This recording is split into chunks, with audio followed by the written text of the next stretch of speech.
Greetings. Welcome to Dr. Neil's Spiritual Awakening to Non-Duality.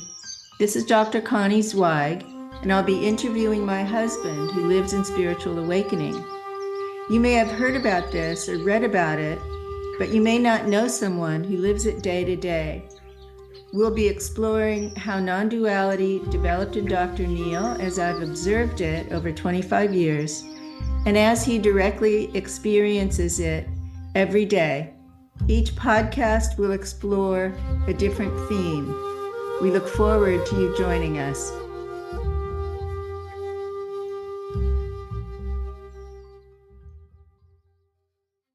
Greetings. Welcome back to the podcast. Today we're going to talk about the lesser known chakras, those below the first chakra and above or beyond the seventh chakra. Okay, Dr. Neil, take it away. So human evolution begins at the first chakra, the one that's at the base of the spine, and continues all the way up to the sixth chakra that's between the brow, the eyebrows. However, majority of human beings are only evolved to the second chakra. So we're not going to talk much about human evolution because that's part of a separate podcast, which you can listen to. So let's start going downwards from the first chakra further down into the chakras below the first one. And once we finish that, we'll go for the ones above the sixth chakra. So the first chakra below the Muladhara, the one at the base of the spine, is related to animal evolution. Animals being the entire animal kingdom. And some beings, let's call them beings, cats, dogs, horses, dolphins, are very close to the first chakra, the Muladhara, and can actually evolve into human form if they're sort of paired together with human beings, or whether they're closely evolved. So let's go down one more chakra. Now we're talking about the plant kingdom. And the truth about it is this is a very wide range of elements. And this too, very large trees can actually evolve and have into human form as well. I found that I can talk to the trees and they actually talk back to me. So they can tell me what's going on. And they connect with each other in root form as well as psychic form. So there's a great deal that is happening on this level and evolving. Next one down is the mineral kingdom. And the highly evolved ones are the huge mountains, which also can evolve into human form. And I found that I could talk with them as well, and they could answer me as well. So there's a lot of consciousness there for the larger elements. The smaller ones, small minerals, not so much. Below that are the molecular kingdom, so the molecules, and then the atoms, and then the subatomic particles. And these have a different form of evolution. They can't jump into the human evolutionary cycle. And so do you have contact with these subatomic, atomic, molecular levels? I can see them because I live in non-duality, and that means that I could be extremely small in my visual, auditory, feeling perception, or I can be very large. So do I have contact? Yes, I have contact, but there's very little consciousness there, so there's not much to communicate with. But there's a capacity to see or understand them. So we commonly know about the atomic and the subatomic and the molecular levels from high school science. Right. What does this have to do with the chakras? Well, the chakras are really the energetic connections between bodies, between levels. So as we go down, as we go up the chakras from the bottom upwards, they connect with the chakras. The chakras are vehicles that connect the bodies. So a human being, you have a physical body, and that physical body is connected to the emotional body, to the astral body, and that happens through chakras. And those are the common ones that we know from diagrams.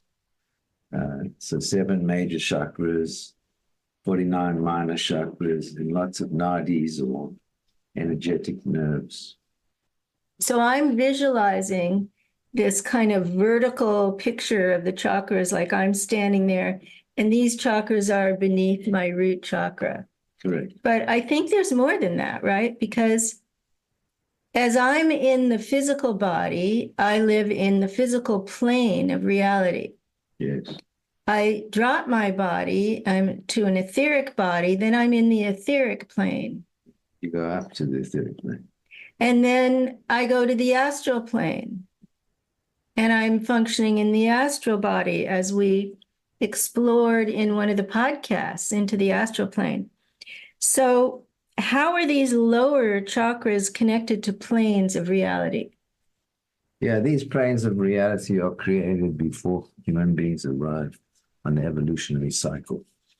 So they're created in order to have a foundation for evolution of the entire system, including animals and minerals and plants and humans and even divine levels. So the ground on each one of these planes is there before we arrive. Yeah, that makes sense. There's subatomic and atomic reality before humans. Correct. That makes sense. Okay, so how is that connected to an individual's chakras? Do you know? Yes. Individuality for human beings only really begins at the 3rd chakra, the one that's at the solar plexus, that body, the mental body. So there's an individuation that comes out of the 2nd chakra, out of the 2nd body, the astral body, the tribal body, to a sense of individuality. So we're really not talking about individuality until the human beings evolved. And if we're looking at percentages, 20% of human beings are stuck in the 1st chakra, which is the narcissistic, sociopathic. The best way to describe it would be The Trump chakra. yeah, the Trump chakra. That would be a good way to describe it. The caveman, which is eat or be eaten, kill or be killed. So, and then we sort of go up to the tribal level where human beings are collecting together to farm and have agricultural connections and have ownership of land and a sense of connection with each other that's about whether the tribe survives or the tribe doesn't survive. So the individual is not important at this stage, except in terms of what it can create tribally. The real individuality begins at the next level, where one leaves the tribe. And many people have experienced this. Not an easy thing to do, to leave one's tribe. No, it's not. We call it separation and individuation in psychology. Correct. Whether it's leaving the family of origin, the religion, the spiritual community, the political tribe, whatever it is. So that's the beginning of the sort of human separation from this map of evolution. But all of this exists, the map exists before human beings came here a million years back, before they were cavemen or cave persons. Okay, so we've explored the 4th and 5th and 6th chakras in other podcasts. Yes, we have. So let's go to the crown now. The 7th chakra is the beginning of the divine levels. So human beings are now, if they evolve to this level, are beginning the divine journey, the journey of non-duality, where there's oneness, there's Transcendence of individuality into unity.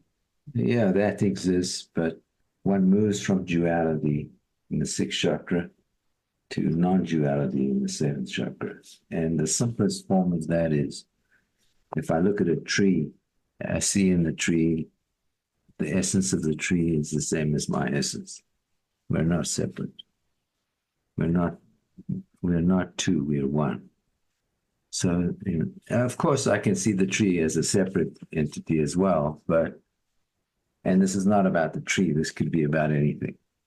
The whole point of it is that the objects of ordinary perception also show, in terms of non-duality, that the essence of those objects are the same as my essence. Which we could call emptiness or consciousness or... Non-duality is the best form. Okay. So the seventh chakra is kind of popularly known as a thousand-petaled lotus. Yes. Can you talk about that? Well, it's the beginning of a very complex system of non-duality. My experience is that my awareness moved from the objects of visual perception, ordinary visual perception, together with a sense of non-duality, to subtler realms. Like I could be aware of things that were not in my immediate perception. Like I live near a harbor. So if I look out of the window, there's a harbor, and I'm one with the whole harbor. But most of the harbor I can't actually visually see with my ordinary eyes. I live in Los Angeles, and I am one with Los Angeles, not separate. I am one with the state of California, that loved and hated state.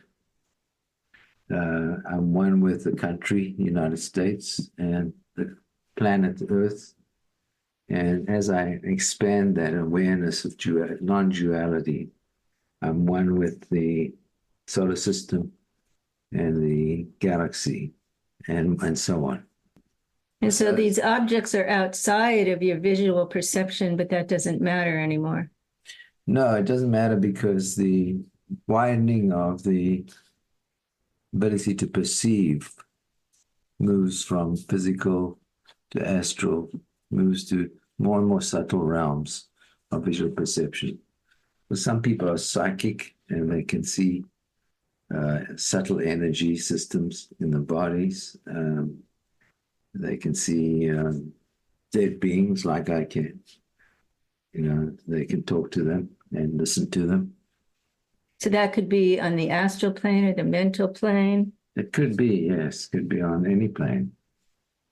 So there's an expansion that begins with the seventh chakra, with the thousand-petal lotus, and expands to more and more petals until one gets to a point where there's a sense of oneness with the entire manifest cosmos.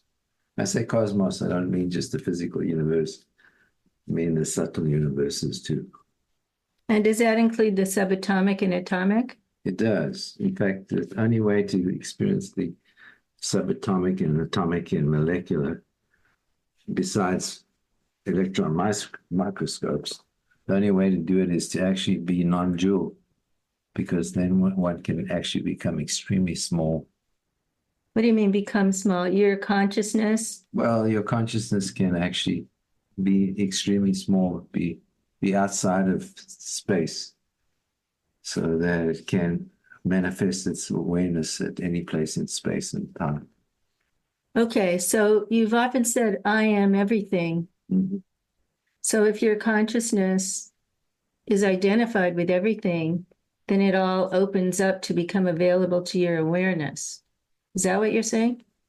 Non-duality begins with the individual objects of perception as not being separate from the self, and expands all the way to all objects.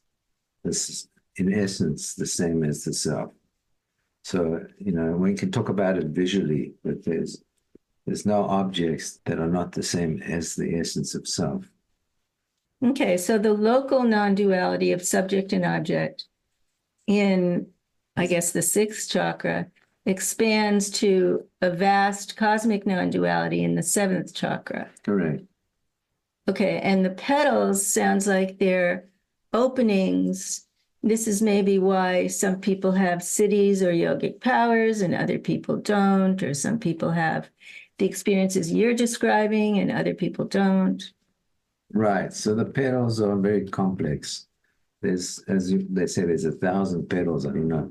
There are 1,000, but there's capacity to open up huge amounts of subtle visual, auditory, and all five senses. So there's a huge capacity to do that. Okay. But there's something more. Yeah. Once one kind of gets to the place where one is everything, then there's an awareness that comes, or has come for me, that I'm also nothing. In a sense, nothing being not in time, space, or space-time. So I am outside of space-time, and that allows me to be anywhere in space-time, which is an interesting paradox in a way, but that's the nature of real perception, is that one can open it up at any point in space-time, but not being in any point in space-time. That's a kind of emptiness. Let me see if I understand that. So your consciousness is untethered from Neil, Neil's body, mind, sensations, sights, smells, touch.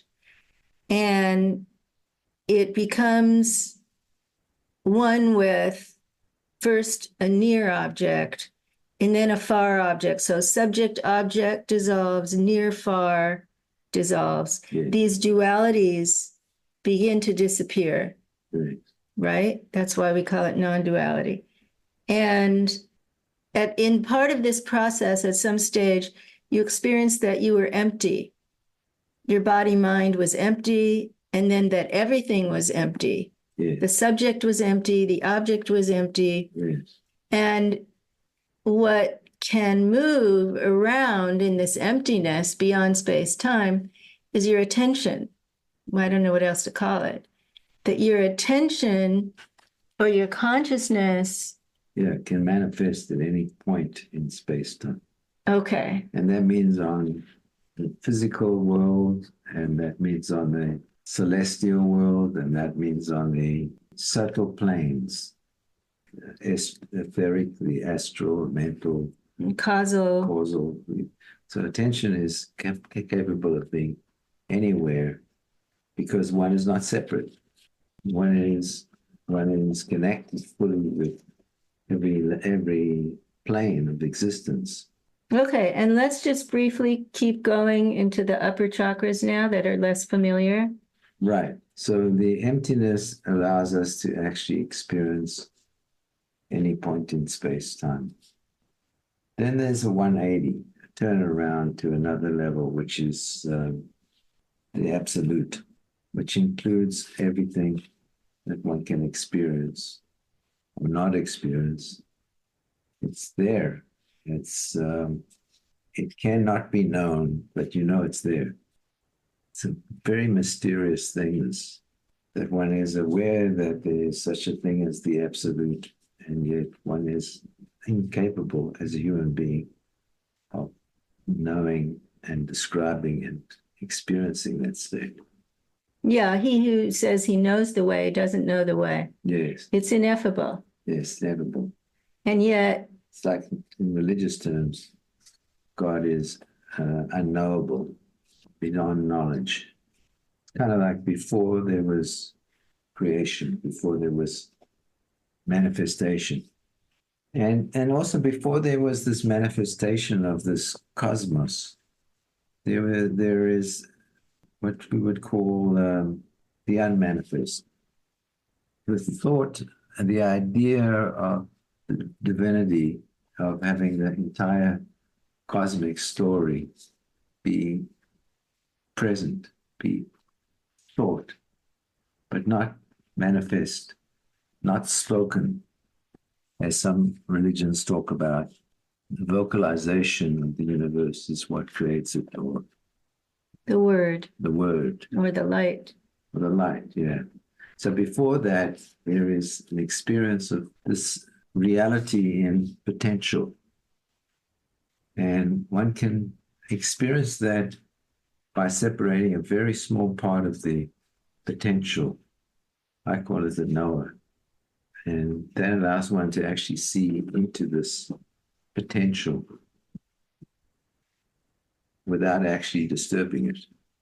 The field of potential. Feel the potential, yeah. So is this the eighth chakra? It's very hard to determine which chakras occur in once one sort of gets to the eighth chakra, because different spiritual traditions have different orders to the manifestation of these divine bodies or chakras. So it's sort of better just to talk about them, to say that there's 6 above the 7th chakra, rather than to try to define which one comes first and which one comes second, because the order is more confusing than worthwhile engaging.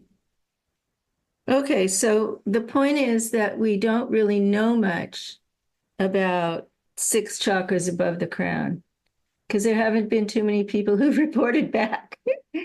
So what you're describing may be the 8th chakra, maybe the 9th.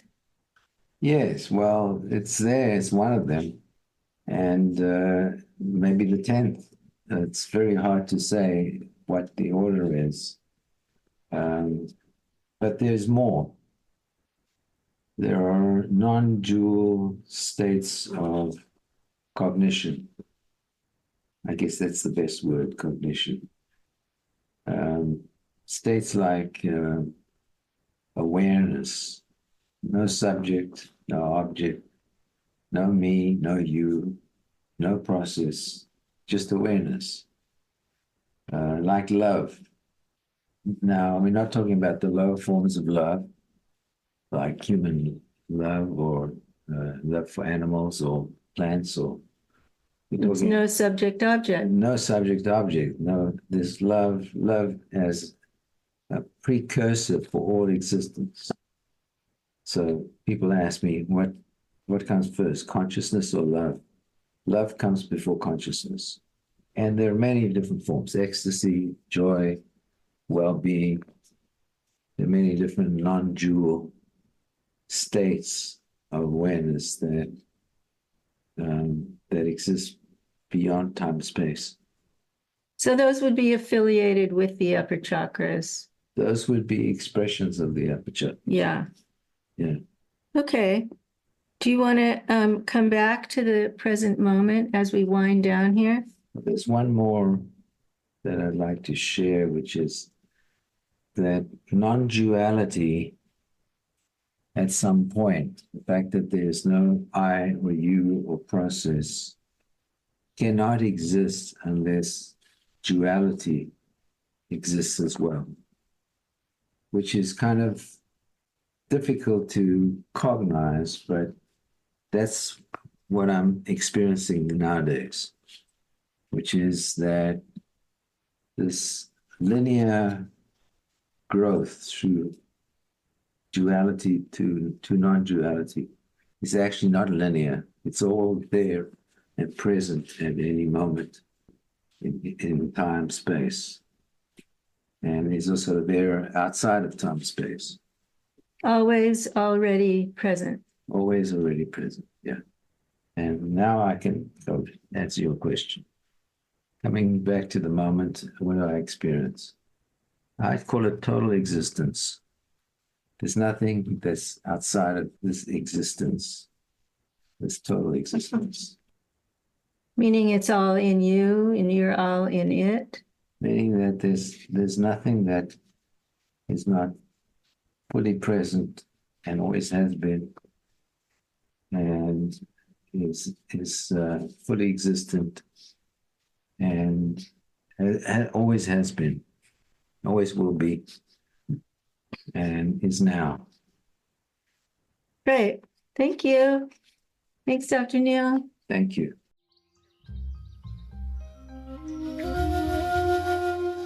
Thanks for tuning in today. If you found our discussion insightful, there's a good chance your friends will too. And we'd love it if you could take a moment to share this episode with a friend who you believe would appreciate it. Help us spread the word and reach more people. And follow us on any platform. Turn on your episode notifications so you never miss new content. Thanks for being part of our podcasting journey.